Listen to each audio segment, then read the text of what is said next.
The familiar dread began as a subtle tightening in my chest, a cold tendril of panic unfurling in the deepest corners of my mind.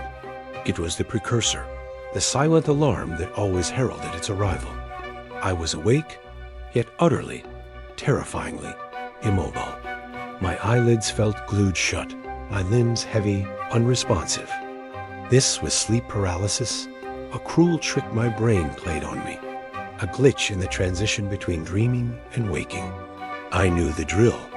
Breathe, don't panic, it will pass. But this time, it was different. A profound, inexplicable cold permeated the room, radiating from the foot of my bed. It was more than just the chill of a winter night. It was a bone-deep, unnatural cold, carrying with it a faint, almost imperceptible scent of decay, like old, wet earth disturbed from a forgotten grave. I tried to dismiss it, to rationalize it as part of the hallucination, a sensory detail conjured by my panicked mind. But the scent lingered, a phantom presence in the air, even as I fought to open my eyes. When they finally, agonizingly, fluttered open, the first thing I saw confirmed my deepest fear. A tall, indistinct shadow figure stood silently at the foot of my bed. It was a featureless silhouette, darker than the deepest night, absorbing the faint ambient light from my window. It didn't move, didn't breathe. It simply stood there, watching. My heart hammered against my ribs, a frantic drumbeat against the heavy weight pressing down on my chest. This wasn't a new phenomenon for me. I'd experienced sleep paralysis episodes before, often after periods of intense stress. I'd always dismissed the figures as common hypnagogic hallucinations, a trick of the mind, a byproduct of a brain half awake, half asleep. I'd even found a strange, detached comfort in the scientific explanations, a clinical detachment of neurology. But this one felt different, more present. As I lay there trapped, the shadow figure took a single slow step closer to the bed. It wasn't a dreamlike shift. It was a deliberate, physical movement. The freezing cold intensified around it, and the faint scent of decay seemed to deepen, filling my nostrils, making me gag on the air I couldn't fully draw in. I fought against the paralysis, desperate to scream, to move, to simply close my eyes, but my body remained a stone prison. The figure remained silent, unmoving, its form a void against the dim light, its presence a suffocating weight. Then, with a shudder, the paralysis broke. I gasped, sitting bolt upright in bed, my body drenched in a cold sweat. The room was empty. The scent of decay was gone. The cold receded. I ran a trembling hand over my face, trying to calm my racing heart. It was just a dream, just sleep paralysis, the lingering effects of a particularly stressful week at work. I told myself that over and over until the words felt meaningless. I swung my legs over the side of the bed, needing to ground myself in reality. My bare feet hit the cool wood floor. As I stood, my gaze fell upon my knitstand. And there it was, a small antique music box. It was made of dark, polished wood, intricately carved, with a tiny brass key protruding from its side. I didn't own a music box. I had never seen this object in my life. My breath hitched. My hand, as if drawn by an unseen force, reached out and touched it. The wood was cool, smooth. With a trembling finger, I turned the brass key. A soft, distorted, melancholic lullaby began to play, tinny and distant, yet eerily familiar. It was a tune I vaguely remembered from my distant childhood, a melody my grandmother used to hum. A tune I hadn't heard in decades. How was this here? How did it play that song? The scientific explanations, the rationalizations, crumbled around me like dust. This wasn't just a trick of the mind. This wasn't just sleep paralysis. The shadow figure, the cold, the scent, the music box, they were all connected. And for the first time, a profound, gnawing terror took root in my soul. It wasn't just watching me sleep. It was here, and it knew things. The antique music box sat on my nightstand, a silent, unsettling testament to the impossible. Its distorted lullaby, a melody from a childhood I barely remembered, echoed in my mind long after its tiny brass key had stopped turning. My rational mind, once my fortress, now felt like a crumbling wall against the tide of dread. This wasn't just sleep paralysis. This wasn't just a dream. Something was here, and it knew me. The shadow figure began to appear more frequently. Not every night, but often enough to shatter any semblance of peace. It wasn't always during the full, suffocating grip of sleep paralysis anymore. Sometimes I'd stir in the liminal state between waking and sleeping, caught in that hazy, vulnerable space. And there it would be, a tall, indistinct silhouette, darker than the deepest night, standing silently at the foot of my bed watching.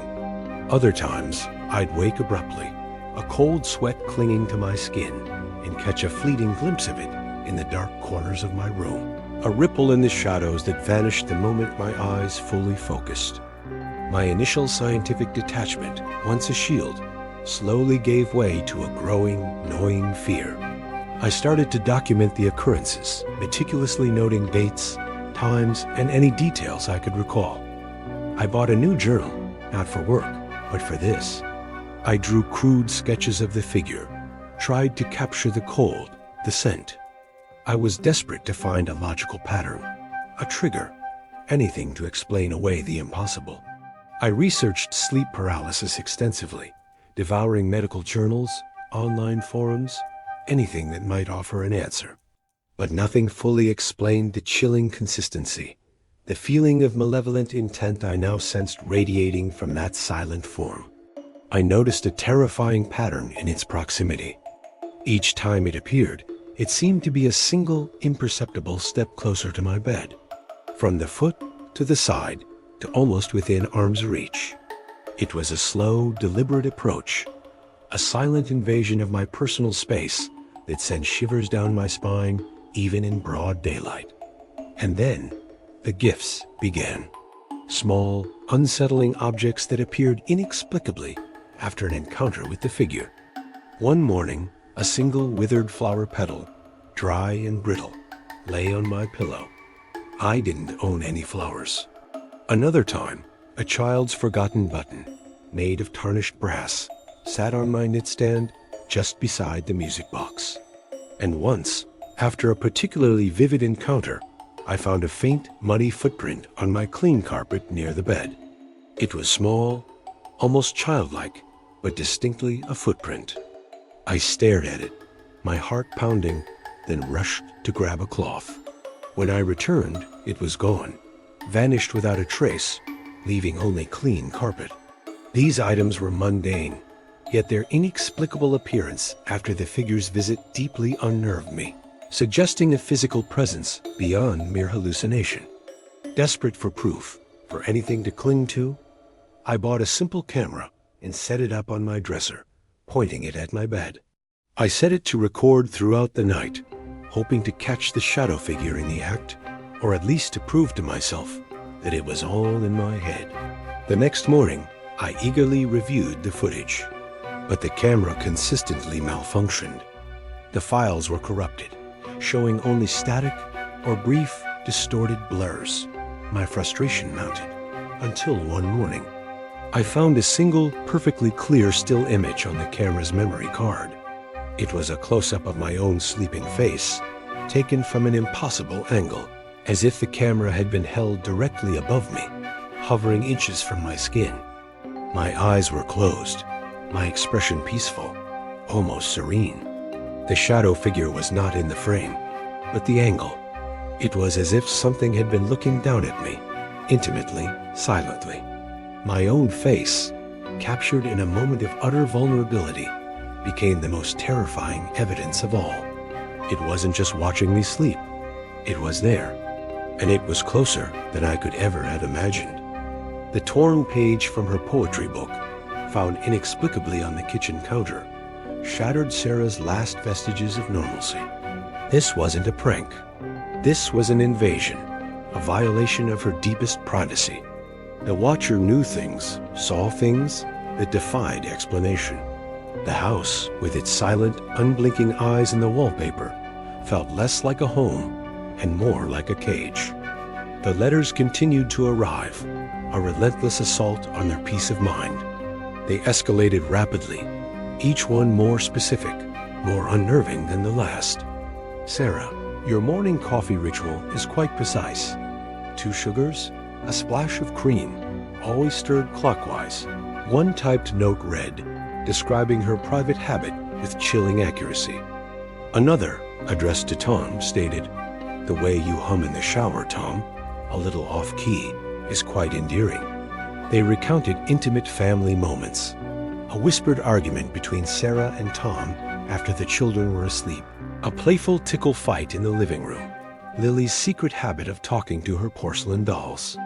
These were details only someone inside their house, or with impossible access, could possibly know. Fear, cold and pervasive, began to seep into every corner of their lives. Tom, still clinging to the idea of a disturbed prankster, desperate to regain a sense of control, invested heavily in high-tech security cameras.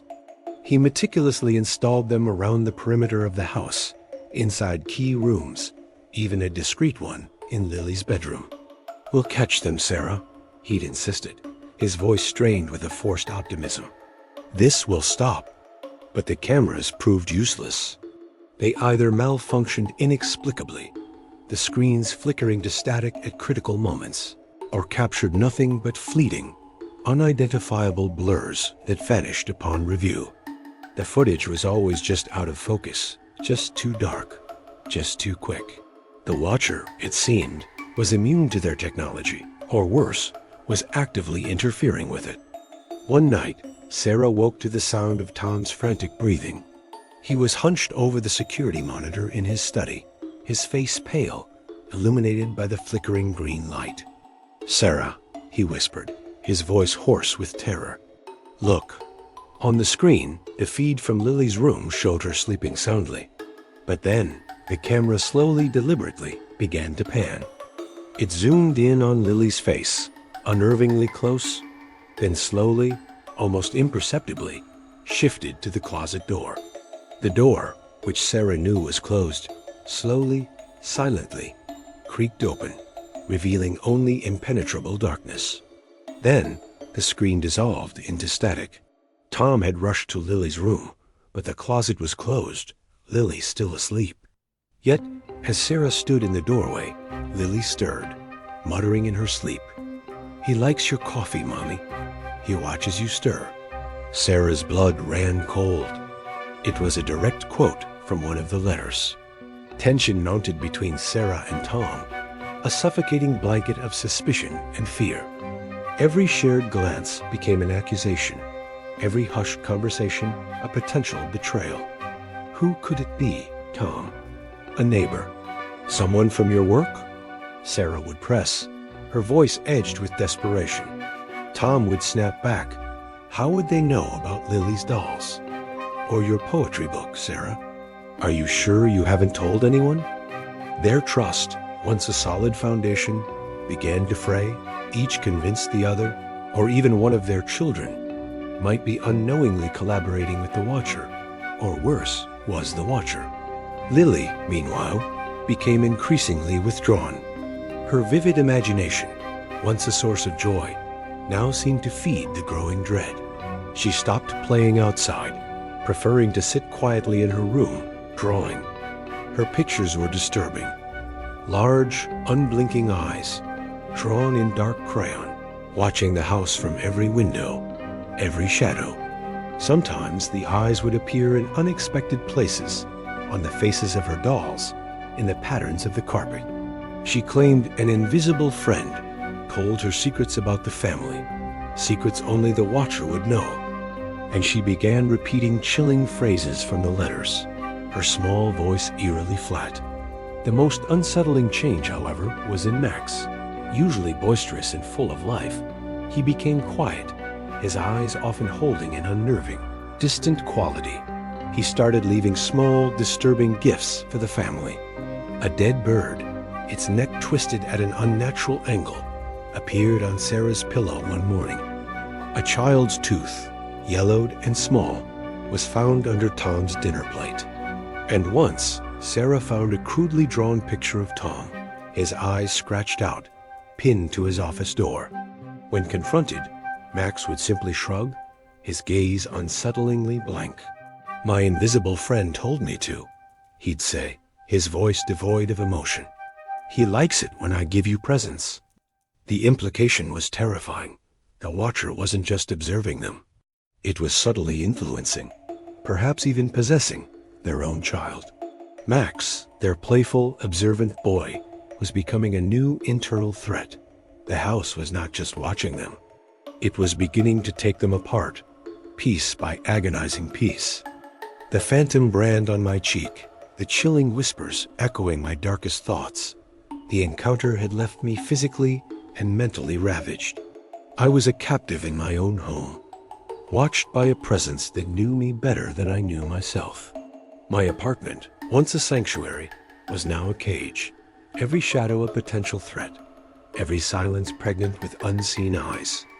The scientific explanations, my once unshakable pragmatism, had shattered like glass. I was no longer seeking a diagnosis. I was seeking an answer. My research shifted. I abandoned the medical journals, the sleep disorder forums, the clinical detachment. Instead, I plunged into the murky depths of the paranormal. I devoured accounts of shadow people, succubi, night hags, and ancient terrors. I scoured folklore, urban legends, anything that might offer a name, a weakness, a way to fight back. My apartment became a war room, strewn with printouts, highlighted passages, and my own frantic notes. Sleep was a luxury I could no longer afford. Each night, a battle against an encroaching darkness. It was in the labyrinthine archives of old city records that I found the first unsettling connection. Buried deep within dusty blueprints of my apartment building, I discovered a discrepancy.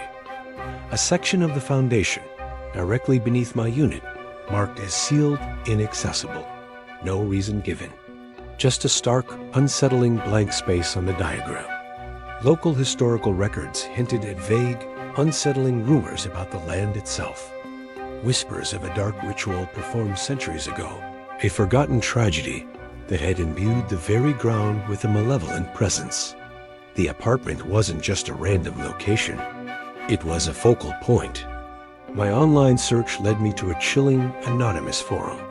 It was a digital confessional for those who had experienced the inexplicable. Post after post described encounters eerily similar to mine. The sleep paralysis, the looming shadow figures, the cold touch, the whispered fears. My breath hitched as I read accounts that mirrored my own experiences, even down to the subtle details. The scent of wet earth, the feeling of pressure on the chest. I wasn't alone. The terror was real. One particular post caught my eye. It was from a user named night_watcher_no_more, detailing a years-long torment by a shadow figure culminating in their escape. Desperate, I sent a private message, pouring out my story, my fear. Hours later, a reply came. "Don't look for it," the message read, frantic and disjointed. "It knows when you look. It feeds on the attention. It will find you. It will." The message abruptly cut off. A cold dread seeped into my bones. I tried to reply, but the user's account was gone. Vanished. My fingers, trembling, typed night_watcher_no_more into a search engine. The results were immediate, horrifying. A local news article dated just 2 days prior. Local man found dead in apparent suicide. The accompanying photo showed a gaunt, terrified face. The same user. The article mentioned cryptic notes found in his apartment, scrawled on the walls. Phrases like, "It knows my thoughts," and "I can't escape its gaze." Phrases that echoed the very whispers the shadow figure had uttered to me. The threat was no longer confined to my apartment, or even my sleep. It was real. It was lethal. and it was actively hunting those who sought to uncover its secrets. My desperate search for answers had not only confirmed my worst fears, but it also painted a target on my back. The shadow figure wasn't just watching me sleep. It was watching my every move, every waking moment, guiding me down a path from which there might be no return. The news article, the chilling suicide note, the abrupt silence from night_watcher, _no_more. My desperate search for answers had not only confirmed my worst fears, but it also painted a target on my back. The shadow figure wasn't just watching me sleep. It was actively hunting those who sought to uncover its secrets. The apartment, once a cage, now felt like a death trap. Every shadow a potential harbinger of doom. The figure's presence became terrifyingly intimate. It no longer just watched, it knew. It manifested during moments of extreme vulnerability or stress, whispering phrases that echoed my deepest fears, past traumas, or even private thoughts I'd never spoken aloud. I'd be sitting alone, consumed by anxiety about a work deadline, and a cold breath would ghost across my ear, followed by a whisper, "You'll fail, just like last time." If I allowed myself to dwell on a past mistake, a faint, mocking chuckle would emanate from an empty corner. It began to subtly manipulate my environment, orchestrating a terrifying ballet of psychological torment designed to trigger specific memories. I found a childhood photo album open on my coffee table, turned to a page showing my parents and me at a lake house, a place I hadn't thought about in years. Later, a small chipped porcelain doll, a toy from my early childhood I thought was lost, appeared on my nightstand, its painted eyes seeming to stare at me with an unsettling familiarity. These weren't random occurrences. They were deliberate, targeted strikes at the core of my being. The entity seemed to feed on my fear, growing stronger with each terrifying encounter. The more I panicked, the more vivid the hallucinations became, the more palpable its presence. It was a parasitic relationship, and I was its unwilling host. I began to question everything: my memories, my sanity, the very fabric of my past. Was it connected to a forgotten childhood event? A suppressed memory I had buried deep? One particularly harrowing night, after hours spent poring over old family photos, trying to pinpoint a connection, I drifted into a fitful sleep. I was instantly plunged into a vivid, terrifying hallucination. I was back in my childhood bedroom, but everything was distorted, elongated, shadowed. The air was thick with the scent of decay. The shadow figure was there, not indistinct, but a grotesque, elongated version of my own silhouette, its form rippling like smoke. It pointed a long, skeletal finger at a corner of the room, and the scene shifted. I was in a car, the familiar interior of my father's old sedan. Rain lashed against the windshield. My parents were arguing in the front seats, their voices distorted, echoing. The shadow figure was in the passenger seat, its shadowy hand resting on the steering wheel, subtly guiding it. The car swerved, a blinding flash of headlights, the screech of tires, the shattering of glass.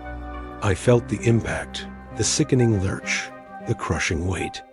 I was reliving the car accident that had nearly claimed my life as a child, the one I had always dismissed as a random tragedy.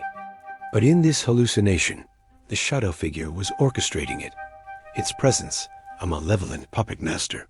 I woke up screaming, drenched in sweat, my body trembling uncontrollably. The room was dark, but the scent of decay was strong, and the cold, skeletal touch lingered on my cheek. The hallucination had been so real, so visceral, it left me physically exhausted and disoriented. My mind reeled. Was the accident not an accident? Was it always there? Had it been watching me, influencing me? Even then, the realization hit me like a physical blow. This wasn't just a random entity haunting me. It knew me. It was intimately connected to my deepest, most buried trauma.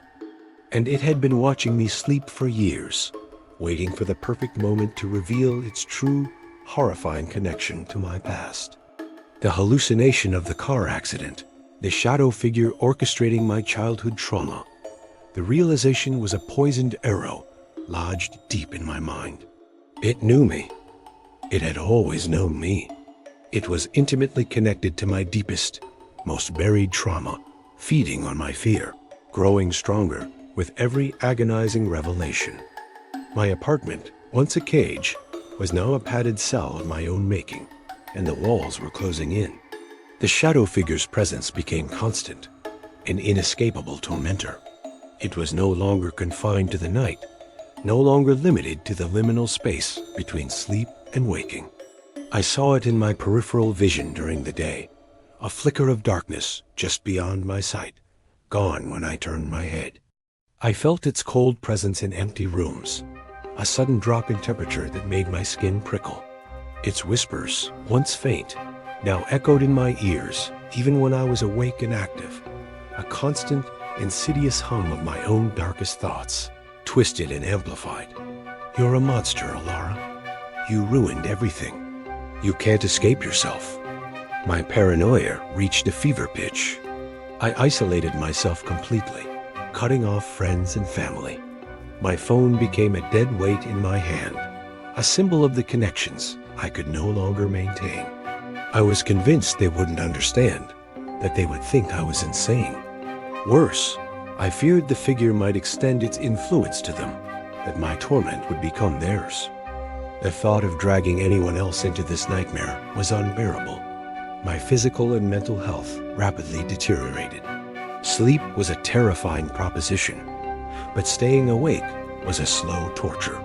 My body ached with exhaustion, my eyes burned, and my thoughts spun in a chaotic vortex of fear and self-loathing. I stopped eating properly, my reflection in the mirror showing a gaunt, hollow-eyed stranger. My apartment, once meticulously organized, became a chaotic mess of research papers, empty coffee cups, and my frantic, illegible journal entries. In a desperate, final act of defiance, convinced I had to confront it directly to survive, I decided to stay awake. I would force a confrontation. I would provoke it into a full manifestation. I would banish it, or it would consume me entirely. There was no other choice. I tried to reach out one last time to my closest friend, Sarah. My fingers fumbled with the phone, the screen blurring through my exhaustion. "Sarah," I whispered when she answered, my voice raw. I need help. Something is happening." A pause. Then Sarah's voice, distorted by static, crackled through the line. "Alara, what's that noise? It sounds like whispers?" Her voice grew frantic. "Ilara, your voice, it's changing. What are you saying? Stop." My own words, twisted into a deep, guttural growl, seemed to emanate from my throat, speaking phrases the figure had whispered to me. "She knows too much. She will interfere. She will suffer." Sarah screamed, a sharp, terrified sound, and the line went dead. I stared at the phone, my hand shaking uncontrollably. It had interfered. It had isolated me completely. Later, as I sat huddled in the corner of my living room, the apartment lights blazing, fighting off the encroaching sleep, I found a chilling note on my coffee table. It was written in my own handwriting, the familiar loops and curves, yet the words were not mine. "You are mine, Alara. You cannot seek help. You cannot escape." It was a warning, a declaration of ownership, left by the figure using my own hand.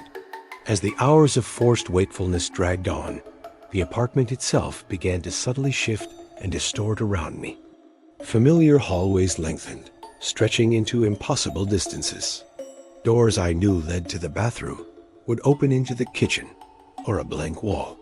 My furniture rearranged itself when I blinked, a chair suddenly appearing in the middle of a doorway, a table vanishing from its usual spot. It was a physical manifestation of my psychological unraveling, trapping me within my own distorted perception of the space. The walls seemed to breathe, the floorboards groaned with a living weight, and the whispers intensified, no longer just in my head, but echoing from every corner, every shadow. I was trapped, not just by my fear, but by the very architecture of my reality. The confrontation was coming, and I was alone. The apartment twisted around me, a physical manifestation of my unraveling mind. Hallways stretched into impossible distances. Doors led to blank walls, and furniture rearranged itself with every blink. The whispers, no longer just in my head, echoed from every corner, every shadow, a chorus of malevolent taunts. "You are mine, Alara. You cannot escape."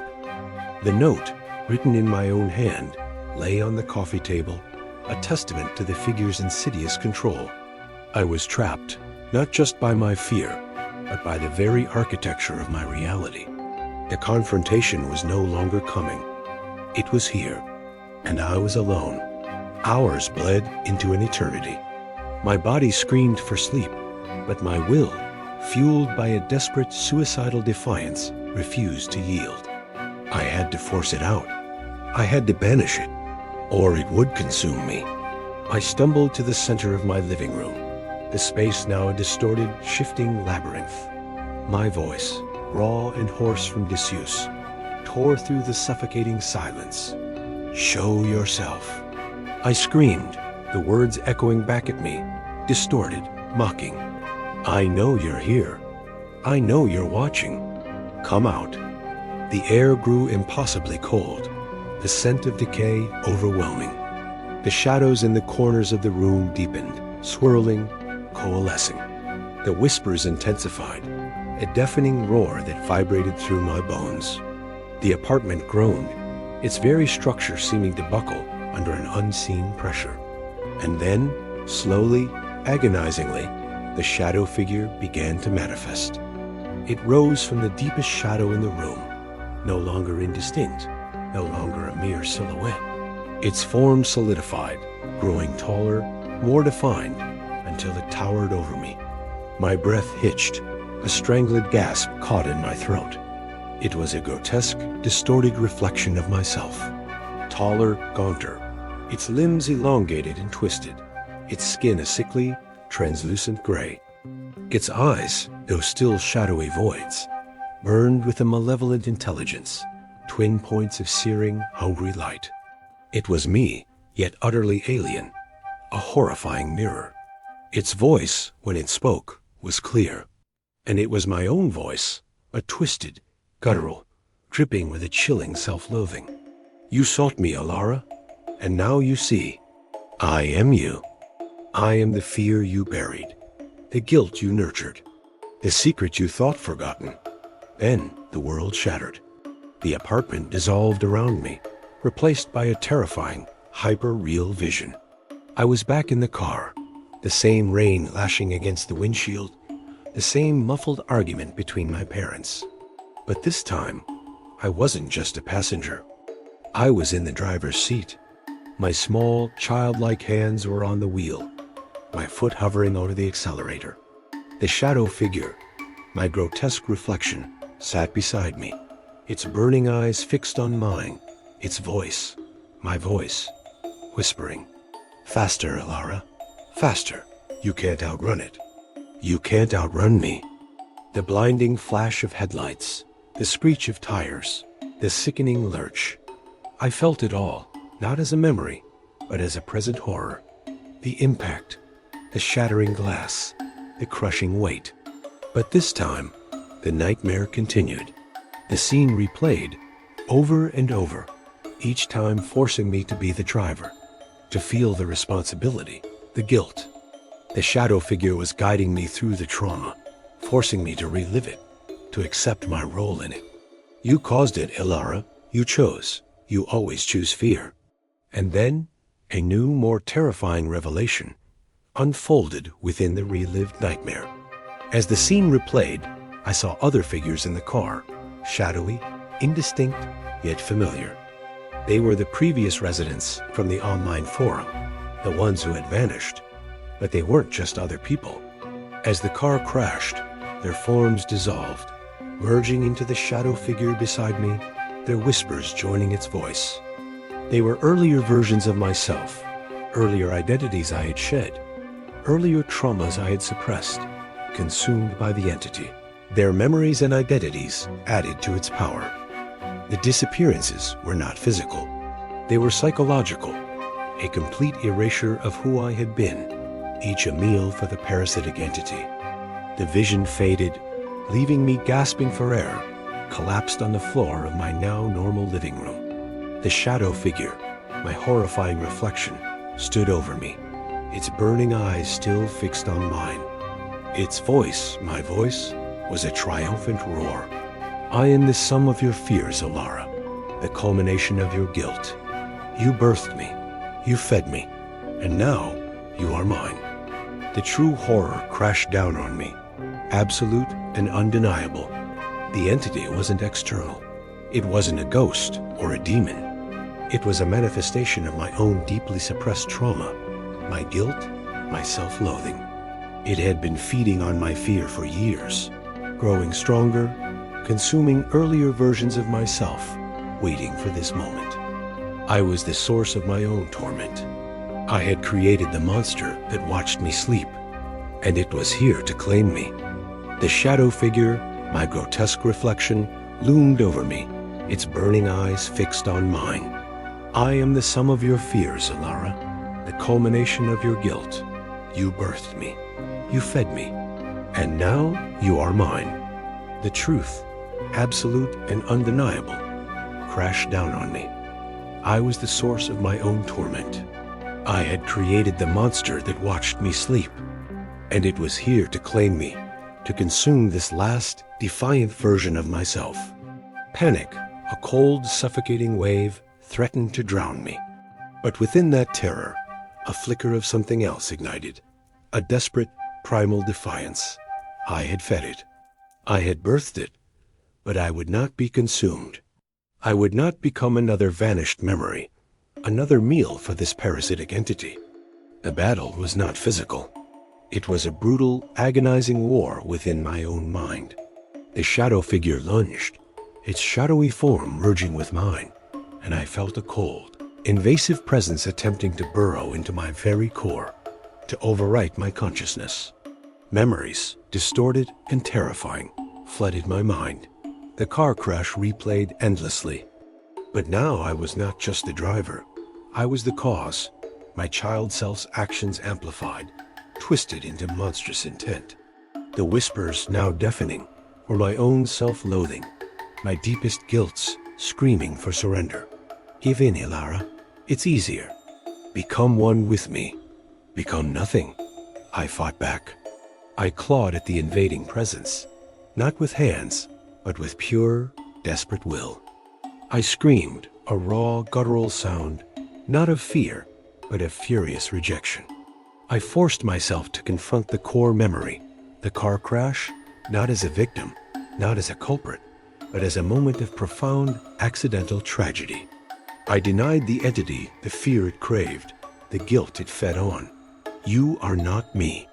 I roared, the words tearing through the cacophony of whispers. You are what I made, and I will unmake you. The shadow figure recoiled, its form flickering, its triumphant voice faltering. It shrieked, a sound of pure agony, as if my defiance was poison. The apartment, which had been twisting and distorting around me, began to stabilize, its walls no longer breathing, its hallways no longer shifting. The overwhelming scent of decay receded. The whispers diminished to a faint, distant hum. The climax was a desperate, internal struggle for dominance. I focused every ounce of my remaining strength, not on banishing it, but on starving it, on accepting the past, not as guilt, but as a part of my history, thus denying the entity its sustenance. I visualized myself pulling back, reclaiming the fragmented pieces of my identity, the previous residents it had consumed, integrating them back into myself, not as victims, but as experiences. With a final agonizing surge, the shadow figure, my grotesque reflection, spasmed. Its form wavered, shrinking, becoming less defined, until it dissolved back into the deepest shadows of the room, a mere indistinct ripple in the gloom. The silence that followed was profound, absolute. The air, though still cold, no longer carried the scent of decay. I lay on the floor, gasping, my body trembling uncontrollably, utterly drained but alive. I had survived. I had reclaimed my mind. But the victory was hollow.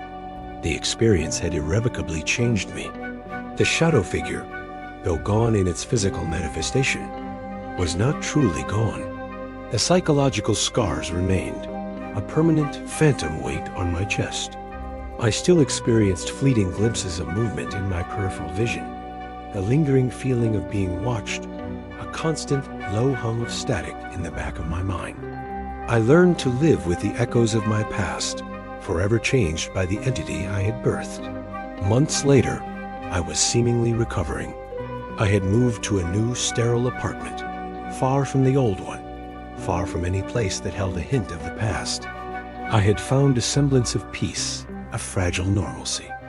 I reconnected with Sarah, my friend, though I never spoke of what truly happened, only vaguely referring to a severe breakdown. I began to sleep again, though never without a lingering sense of unease. One quiet evening, as Sarah chatted on the phone in the living room, I found myself drawn to the window. My gaze drifted across the street, to the apartment building opposite. My eyes, once dull with fear, now held a strange, unsettling clarity. I noticed the precise time the lights went out in apartment 3B, the consistent pattern of the elderly woman in 4 watering her plants each morning, the exact route the young man in 2C took to work. I found myself meticulously documenting their daily routines, their sleep patterns, their small, mundane habits. Later that night, alone in my apartment, I opened a new, hidden journal. Its pages were filled with chillingly precise observations, mirroring the watcher's early letters. My handwriting was neat, meticulous, almost obsessive. The very last entry, typed with chilling precision, filled the page. It was a single, familiar line, devoid of any emotional inflection. We've been watching. We like what we see. The horror was not over. It had not been destroyed. It had merely found a new host. I was Alara Vance, yes, but I was also the watcher. And the gaze had found new eyes,